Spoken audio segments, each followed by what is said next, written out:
Hello, everyone, and welcome to today's edition of Yesterday in Baseball. My name is Luke, and today we've got a great show for you guys. Now that it's the off season, we got a couple orders of business to take care of. I think our typical schedule here for the next little bit, at least the month of November, will be just a couple days a week, Tuesdays and Fridays, it feels. So that's kind of our general schedule. As winter meetings pick up and stuff, we'll maybe go up to 3 days or have the emergency episode, this and that. Because as of now, this is kind of the most quiet time of the off season. No Caribbean League to talk about, no free agents or international pools, just kind of seeing who's opting in and out, awards and all that. And that's what we'll be talking about today. We'll be getting into contract info, free agencies, and our Gold Glove Award winners. So without further ado, let's hop into it. We'll start off traveling to Atlanta, where Walt Weiss has been the Braves' new hire as their manager. Brian Snitker wraps up his tenure there. They had a meeting over there, from what I heard, is a couple days long, just about the future, what they both envisioned. And it seems like the Braves went in a different direction.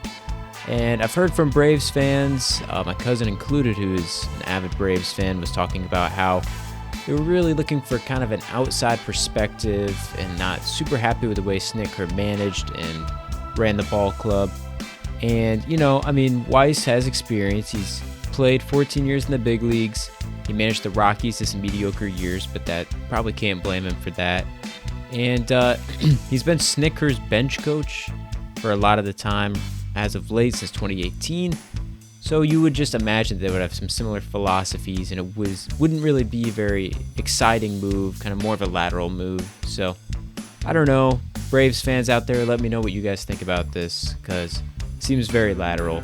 Now on to the biggest free agent news of the day. The Cubs and Shota Imanaga have parted ways after the 25 season.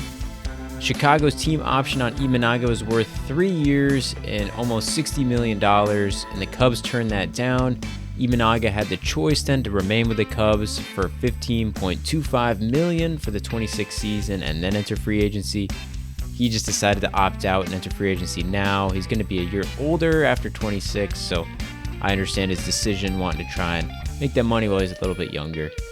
Cody Bellinger opted out of his deal with the Yankees. He said he's open to a return to the Yankees, though, so that'll be an interesting development there. He's one of the top outfielders now behind Kyle Tucker. Alex Bregman opted out of his deal in Boston, which, he was guaranteed a lot of money there. It's kind of surprising to me. But he opted out of the final 2 years of his contract. That was 3 years, $120 million. So he's going to be missing out on some money there. Ha-Seong Kim becomes a free agent after declining the 2026 option with the Braves. Again, kind of surprising. He's been a guy looking to find his footing and missed almost all of last year. The Braves were a team needing a shortstop, so maybe they'll go back and pay Kim or Bo Bichette or someone. Out of the Mets, Edwin Diaz opted out of his deal. Again, he's been a great closer, and he comes off of one of the best years of his career, so no doubt he's out there looking to get the bag, make some money, and kind of a tough blow for the Mets as they'll lose quite a few guys out of that bullpen. And Tyler O'Neill, one of the first stories we have of an opt-in. He'll remain with the Orioles in the 26 and 27 season. I imagine, they underperformed this past year. He's probably looking ahead and being like, all right, this is not going to be a regular thing with this core. So the Orioles are looking to rebound, and they have Tyler O'Neill, who injury-prone a little bit, but a big bat for them to stick around. That's all of our general news and notes for today. Now let's go ahead and talk about our Gold Glove winners for 2025. We'll kick off our action in the American League. Starting at catcher, we have Dylan Dingler. First base, Ty France. Second base, Marcus Semien. Third base, Maikel Garcia. Shortstop, Bobby Witt Jr. Left field, Stephen Kwan. Center field, Ceddanne Rafaela. Right field, Willer Abreu. Utility, Mauricio Dubon. And pitcher, we have Max Fried. Got quite a few first-time winners in there and some surprises. I was kind of shocked to see Ty France, and I was, again, kind of shocked to not see Cal Raleigh behind the dish. But overall, I know Bobby Witt Jr., Ceddanne Rafaela was kind of the elites of the elites. Stephen Kwan has been consistent for years out there. Max Fried has won it a few times before, so not totally unexpected, but there's definitely some new names in there, which is fun. Now onto the National League. Starting off at catcher, we have Patrick Bailey. First base, Matt Olson. Second base, Nico Horner.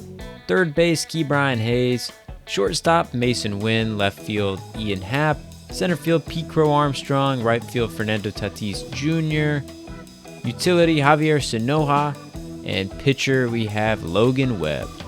Again, we've got some new names in there, but you have Ke'Bryan Hayes, who's been a staple. As a Cardinals fan, I watch a lot of Mason Wynn, and he's just sensational, and he was among the league leaders in outs above average. Same thing with Pete Crow Armstrong. He was just amazing out there, and, you know, when you watch him play, it's almost not even like amazing grab after amazing grab. It's just he makes it look easy because of his speed, his ability to read the ball, and the jump he gets. He gets the balls that would be diving plays for most guys.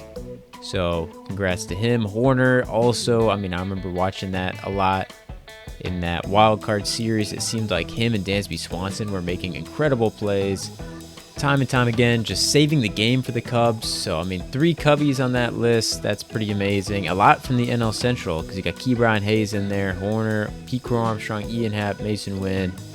And then Logan Webb, that's a good one out there. And Javier Sanoja, kind of a unexpected one. One of those names at the beginning of the year that you saw in the Marlins and you didn't really know much about. And, they put together a good year, and they've got some good pitching, some good defense. They can hit the ball. So, a little bit of a tangent, but excited about that Marlins team. Now, on Friday, we'll get to hear who is the Platinum Glove winners for each league. Everyone's up for it. Should be interesting. My predictions for that will be Pete Crow Armstrong from the NL and Bobby Witt Jr. out of the AL. Again, they were some of the league leaders in outs above average, and that's a very important defensive metric. And in my mind, the only person I think could be snubbed from this list is Cal Raleigh. Not saying Dylan Dingler doesn't deserve it, but I know Cal Raleigh's got that Platinum Glove in the past. He had no passed balls this year, so a little bit surprised to see that. But congrats to all these guys. Huge accomplishments. The Gold Glove is, one of my favorite awards every year. And happy for all these dudes. That is everything from today's short and sweet show. Thank you guys so much for listening. Hope you enjoyed. Again, like I said, the Gold Glove is one of my favorite things to talk about, and I always love talking about, the free agency as that starts to begin. So please continue to follow along. We'll have lots of great content throughout the off season. I've got some good plans in the works. Even if it's just 2 or 3 days a week, we'll get some great quality content to you guys to keep you ready for baseball, ready for that WBC this spring, and ready for MLB this next summer. So thank you guys again so much for listening.